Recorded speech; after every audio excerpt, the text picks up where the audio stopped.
नमः शिवाय। हर हर महादेव शंभू।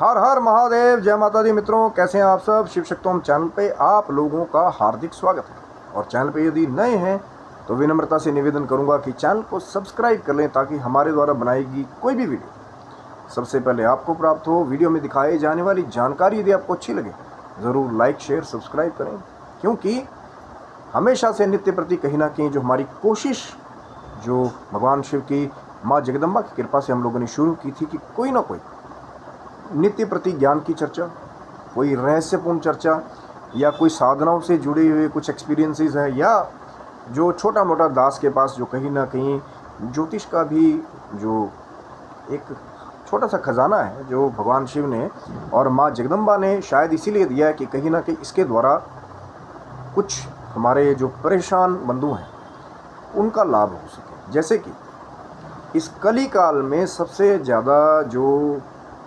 पीड़ा देने वाली, अगर हम ज्योतिष के अंदर बात करते हैं, और इसको बहुत सारे ज्योतिषी हल्के में लेते हैं, मैंने पहले भी इसके बारे में बात की थी, लेकिन ये कुछ ऐसा है कि इससे बहुत सारे लोग पीड़ित पाए जाते हैं कि राहु महाराज की जो महादशा है या अंतरदशा, मैंने पहले भी बात किया था, देवलगन वाले बच्चे और कहीं ना कहीं जो दूसरी पार्टी है दैत्य पार्टी वाले बच्चे, पहले भी बात की थी।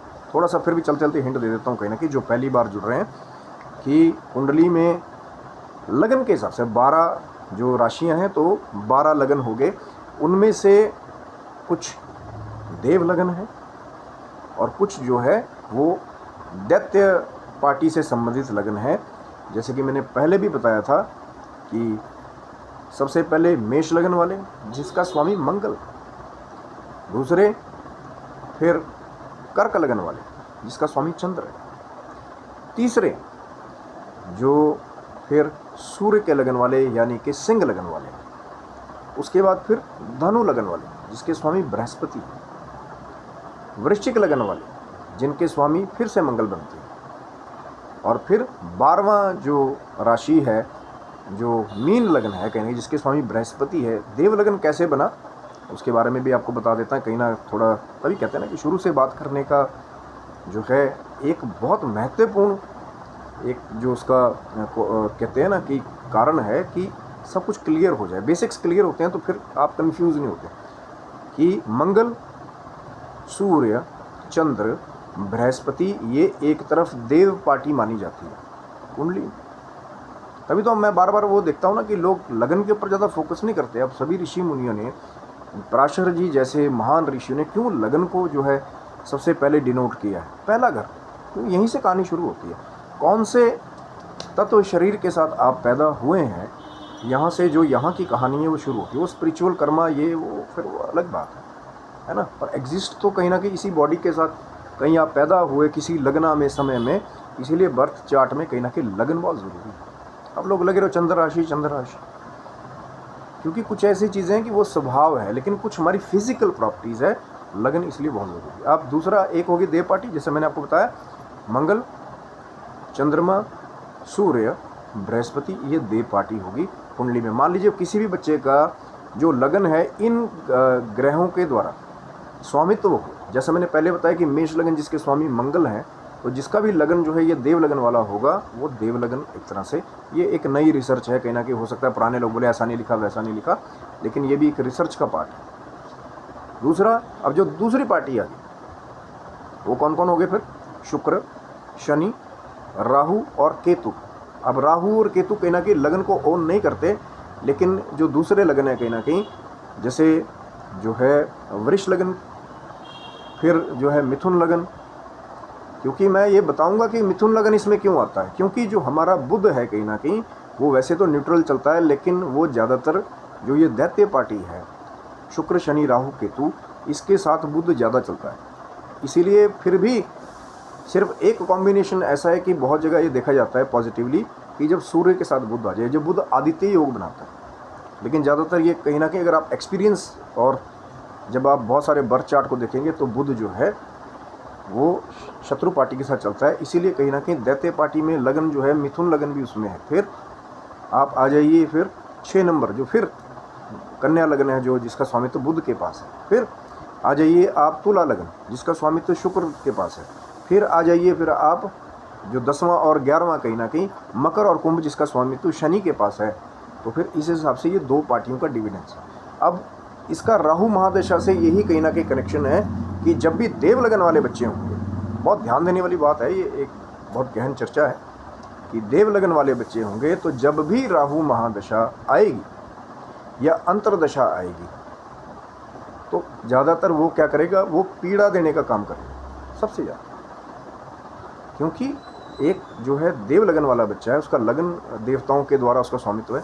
तो राहु जब भी आएगा, खास करके कर्क लगन वाले जो हैं, क्योंकि राहु और चंद्रमा की कहीं ना कहीं, या जो सिंह लगन वाले हैं, सूर्य के साथ भी राहु की एक शत्रुता है। कहानी पढ़ी थी ना सबने, जब मोहिनी अवतार भगवान ने लिया था, राहु ने बीच में बैठ कर अमृत पिया था, एक तरफ चंद्रमा थे एक तरफ सूर्य थे। इसीलिए तो फिर जब बता दिया उन्होंने कि महाराज ये देवता नहीं है, ये असुर है, तब से राहु जो है एक शत्रुता जो है चंद्रमा के साथ भी और जो है सूर्य के साथ जो है राहु की है। तो जब भी कहीं ना कहीं ये जो देव पार्टी वाले बच्चे हैं, जब इनके लगन में कभी भी राहु महादशा या अंतरदशा में, अब वो फिर दूसरी बात है कि वो बैठा कहाँ है। अब हम कई बार ऐसा होता है ना कि हम वीडियोस बनाते हैं, कई बार बहुत सारे पॉइंट्स हैं, लोग पूरा डिटेल नहीं जाना चाहते, कैसे कह दिया आपने ये है वो है, महर्षियों ने तो लिखा नहीं।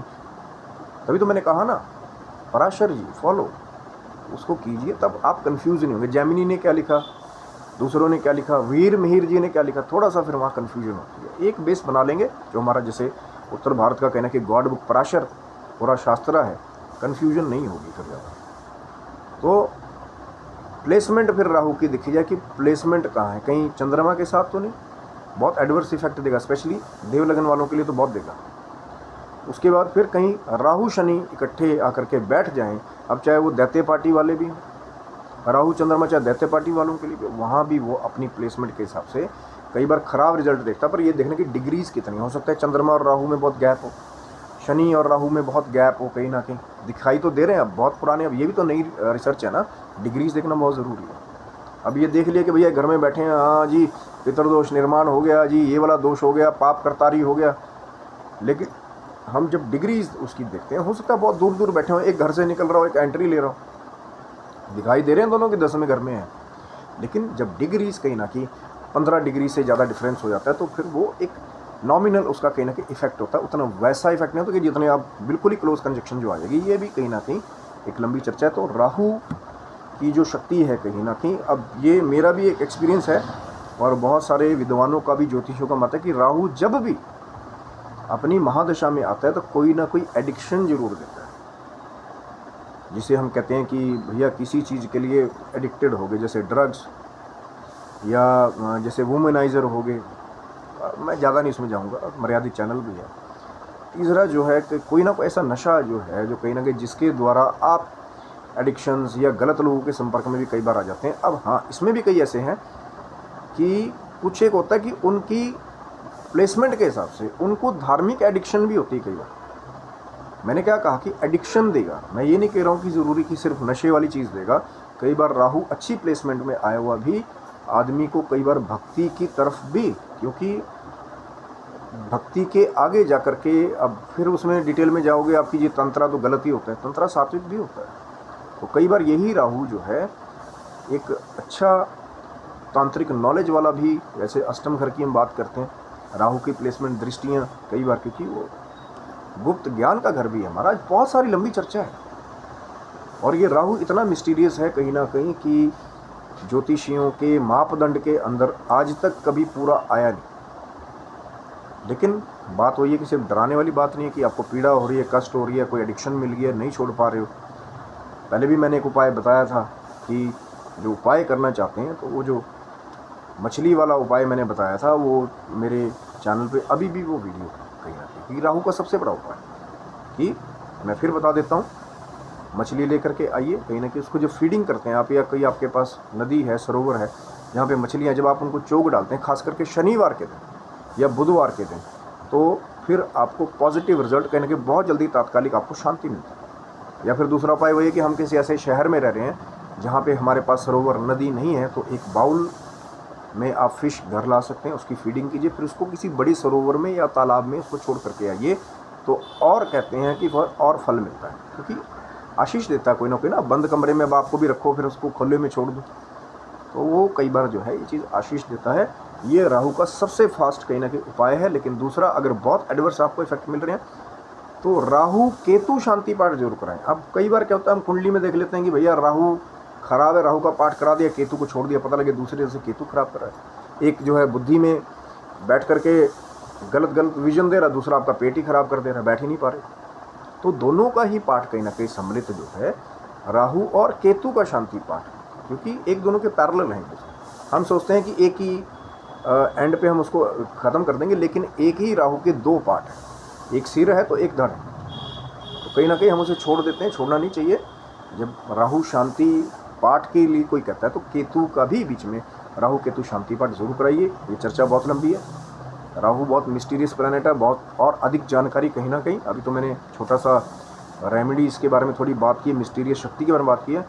आगे हम लोग और कहीं ना कहीं जब आप चैनल को सब्सक्राइब रखेंगे, कुछ पुराने जो ज्ञान के भंडार हैं उसको भी खोजने की हमारी कोशिश है, कुछ रिसर्च हमारे हैं उसको भी आपके साथ शेयर करने की कोशिश है, कुछ हमारा एक्सपीरियंस हो जाता है बर्थ चार्ट देख करके, कि कई बार ऐसा भी लगता है कि बुक्स में जब हम तालमेल बिठाने लगते हैं तो कई बार नहीं बैठता। कई बार बर्थ टाइम डिटेल्स भी जो है ना बहुत बड़ा रोल प्ले करती हैं, या कई बार ऐसा भी होता है कि कुंडली सही बनी है या नहीं बनी है। अब लोग क्या करते हैं, उनको बताओ तो फिर वही कुंडलियों के पुराने फ़ोटो खींच करके भेजना शुरू करते थे। तभी उनको कहते हैं कि बर्थ टाइम डिटेल्स जो है करेक्ट हो, आप दीजिए उसको फ्रेश, कहीं ना कहीं बर्थ चार्ट बना करके पहले यही देखा जाए कि कुंडली सही बनी है कि नहीं बनी। ये एंडलेस समुद्र है महाराज कहीं ना कहीं, तो इसके बारे में चर्चा करने लगेंगे तो बहुत बहुत बहुत बहुत समय चाहिए। चैनल को सब्सक्राइब रखिए, हो सकता है धीरे धीरे जो है चलेंगे, लेकिन भगवान शिव की माँ जगदम्बा की कृपा से आपको उपाय और सोल्यूशन देने की हमारी ज़्यादा कोशिश होगी। स्वस्थ रहिए, मस्त रहिए, भगवान शिव की माँ जगदम्बा की कृपा आपके ऊपर बनी रहे। तब तक के लिए हर हर महादेव शंभू, जय माता दी तरफ से।